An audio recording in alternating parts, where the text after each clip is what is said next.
ఇప్పుడు తను ఆ పాత హెచ్చర్ వెళ్తూ వెళ్తూ నీకు మన ప్రాజెక్ట్ సంబంధించి ఫైల్స్ అన్ని నీకు సెండ్ చేశారంట. సో దానికి సంబంధించి డీటెయిల్స్ తీసుకోవడానికి మన కొత్త హెచ్చర్ ఇక్కడికి వస్తున్నానంట మీ ఇంటికి. అవునా? ఆఫీస్ చెప్పి వెళ్దామని వచ్చాను ఇక్కడికి కంగారుగా. అబ్బా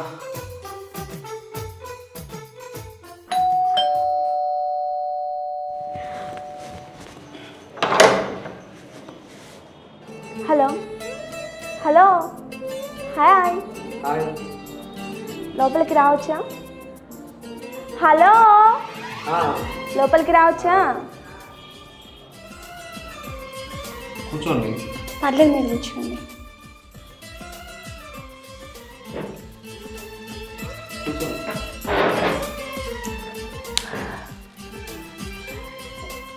హాయ్, ఐఎమ్ దివ్య.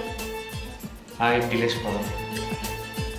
పాత హెచ్ఆర్ మీకు డీటెయిల్స్ అనేవి సెండ్ చేశారంట కదా, సో నాకు సెండ్ చేయండి.